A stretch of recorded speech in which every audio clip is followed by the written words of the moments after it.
Good. Good to see you. You guys having a good day? Oh, yeah. Everybody doing good? Good to see you. Out there saving a life. Yeah, Eric Cline's clone. Out there saving a life. Hey, clone yourself. It's No, real. it's just what's his stunt double? Yo, Eric's so coachable. I always say, when somebody's eyes change, they change. Yeah? But a lot of people change with their eyes don't change. Her eyes change. Cline's eyes changed. They're the window to the soul. Yeah. Huh? Yeah. I'm not even playing, dude. There's some things that are about to happen with her. She's going to be making Eric jealous by the end of the year. Painted all that. Super cool. Dude, It's so crazy.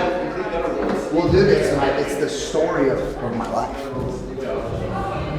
This is when I was doing all the drugs. That's literally a picture of me that he casted and painted it. The Joker had me. It's me.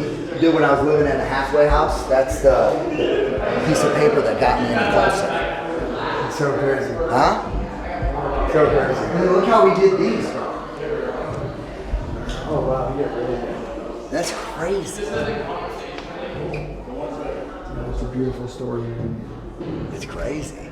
He did. All I did was give him and then he put the timeline at the bottom with the bricks. Mm-hmm. I like that. He did. See that. Yeah, he did everything. Hey guys, what's going on? It's Andy. A lot of you leave comments telling me that you need help. Do me a favor. I'm going to tell you the best way to get a hold of me. Shoot me a text message right now, 918-210-0254. 918-210-0254. I'll help you with whatever you need. I got your back for life. Let's get back to the video.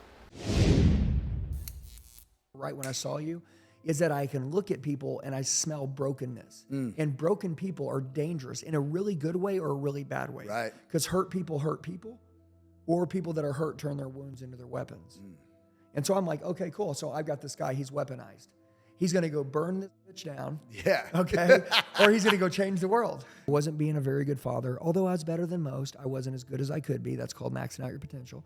And if you're an elite person, you know, the enemy of great is good. And so I don't like good. I don't like average. Average makes me sick. My stomach twists when I think about average. Yeah, well, you're not at the bottom. What? That's like somebody, I'm 45. That's like somebody saying, hey, you don't look bad for 45. Like, I want to kill you. Right. Like, bro, I'm trying to compete with 20-year-olds, right? Yeah. And so I'm making a point, right? Like, I wanted to win in all these areas that were always important to me, but I was never winning at them. So I ran this play. It was a new play. It was one that was against the grain. If everybody's taking the 4-lane highway, build your own road, you know? And I did it, and I just built this really cool life. The way I transformed my life, then I thought I was gonna be a sales trainer, which, you know, I love sales, and I teach sales, and you teach sales. But the more that you change in your life, the more that you find when you're in an event or you're training, you're talking to them about developing themselves, becoming the best version of themselves, changing their perspective, seeing life differently, you know, creating human excellence, raising your standards, you know, having great core values. And you're like, man, I'm not even teaching objection handling anymore. But those things kill the objections. You're going to get hate. You're going to get people that say, screw that guy. I know what you did a long time ago. Here's what I am to tell all of you. All of you, everyone watching this, you guys have done something that you're not proud of at one point in your life. You've been burned. You've burned people. You've been a bad person. You've been a good person. You've been lied to. You did the lying. You cheated. You were betrayed. You betrayed people. And then there's a day you decide you don't want to be that person anymore. And so the losers in the world tell you, nah, man, that's who you are, bro. You're a loser. The people that are great, the greats in this world say, man, you know, especially being a reborn again Christian. Right. And in the Bible, Saul, who is the Christian killer, who is a man who went around crucifying Christians. He killed Christians. Yeah. Ended up being the poster child for the New Testament and ended up being called Apostle Paul. And he took the Bible further than anyone else. He was Jesus' greatest disciple. But he was the most sickest and the worst, and he had the biggest mess. Our mess is our message. And he ended up taking the furthest. And so now when I see people, man, the world wants to try to keep people down when they make mistakes. And guys like me and you are like, no, man, listen, dude. You're the perfect example to show people what's possible with a human being. 100%. Humans are resilient. Yeah. Right? Yep. Dude, if you don't like who you are, guess what? Make new decisions. decide to change your life and do it. Well, you say often now, it's like, man, I reel them in. Yeah. I catch them with sales. I bait them with money. Right? I'll I'm like, make you more money. Yeah, you want to get rich? They think a word track's gonna change it all for them. Yeah. But when you get in, you don't talk a lot about sales. No. And if a guy says, hey, what would you say if I said this? Then You I'm saying, got it. oh, okay, well, this Of is what I would course. say. But here's the deal, is that moral authority is something real. You Yeah. have two things right here. We talked about eyes earlier, okay? Yeah. People can look at you, they can look in your eyes, and they can tell whether they want to trust you, believe in you, like you, listen to you. You know, I always say they like you, they'll listen to you. If they believe you, they'll buy from you. And at the end of the day, if people aren't really absolutely sold on you, and by the way, you're not sold on yourself, every day you wake up, you got to sell yourself on yourself again and again and again. And you got to keep becoming better and greater, because people can tell whether you have that magic vibe that rolls around you. Eric, I can walk in this office, I can smell who's magnetic and who's on fire and who's actually taking good care of themselves and who's not. Yeah. And so that's the biggest thing, is that, so sales is that way too. People come in, you'd agree, things are more expensive now. Products are more expensive, things cost more money, interest rates are high. More payments are bigger. options. Yeah, there's more options. And so we'd say people are less decisive now than ever before. They're not more decisive, they're less decisive. The more choices there are, the harder it is to make a decision. Yeah. So what is a salesperson's job? To take the pressure out of the deal, make the customer have fun, make sure they're not stressed out, help them make a decision. If you ask a customer for their business 5 times and they say no, don't ask on the 6th time after. Never ask a guy for his business if he isn't with his wife. Leash. Who? Right. What? What are you talking about, bro? That is a leash. You've created bias in your mind that this can't happen. That is a leash. And so a guy like me that has no leashes is like super dangerous. And leash could be alcohol. Oh, yeah. A it leash could be that's like a Or vice. is that the same thing though? Well, no, that is there could be a leash as in like a vice, Got it. right? But then there's a leash as I consider them as a belief. Understood. Yeah, Okay. like a leash would be something like this. Like, do you think you could ever have 100 million in your bank account? And you're like, yeah, but really internally you don't think Don't you think could. it. That's a leash. Yeah, Understood. and so you'll never have it, bro. Okay. You'll never have it because internally inside, you don't really believe that. Yeah. You don't really believe that, you and your son can have a good relationship. You just don't believe it, man. Right. Every time you guys try to do it, you get into a big fight. Right. So you just don't believe it. Yeah. You're the problem, man. And by the way, he sees that you don't really believe that. And that's why it ain't happening. Right. It's this leash, bro. Customers see it. I see it. You feel it. Yep. It's an ugly trap.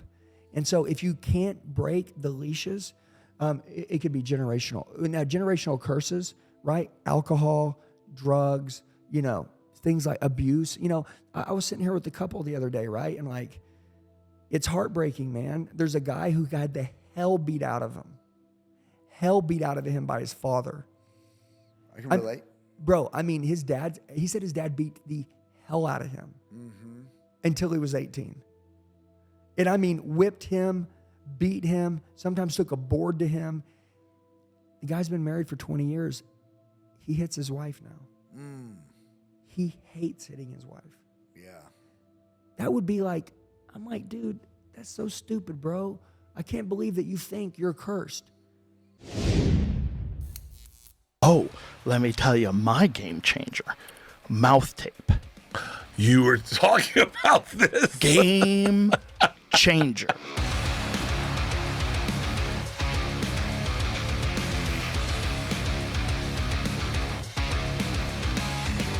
I'm not selling nothing. I don't have anything for sale. I use a company called Hostage Tape. I can't recommend it enough. It's such a huge thing to do. It opens up your nose and you get like 10% more cardio. My jiu-jitsu changed totally. You're doing what your dad did to you that you hated. Yeah. Everybody needs to understand, you don't always know who you want to be, but sometimes you know who you don't want to be. Right? I can relate to that so much, dude. I didn't get beat with boards, but I got beat. But that would be like you beating your... So one time, and this was, I had my son Kai, and I remember my older brother is like, I'm like, man, guy's just out of his mind, father. Yeah. First time having a little son, and I'm like, dude, this dude's out of his mind. And he goes, dude, you just got to lay into him real hard one time. Show him who's boss. Well, that was just how we grew up. Yeah. Like my dad, fist, black eyes. Yeah. He'd beat the shit out of me. Yeah. And I remember Kai had to have been 3 years old. And I was like, all right, today's the day. I'm going to show him who's boss. So I bring him in his room. I lay him out on his bed. Bah, bah, bah. Just whoop him hard on the butt. Uh-huh. And then I get up, I walk out, and I slam the door. Dude, and I start bawling. Mm-hmm. And I'm like, holy shit. I was like, that was my dad in there. It wasn't me.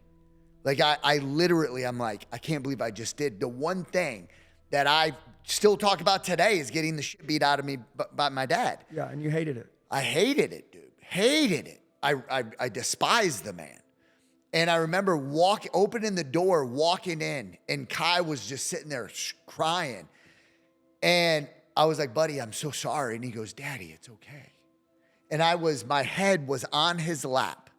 And he was literally petting my head saying, Daddy, I promise I forgive you.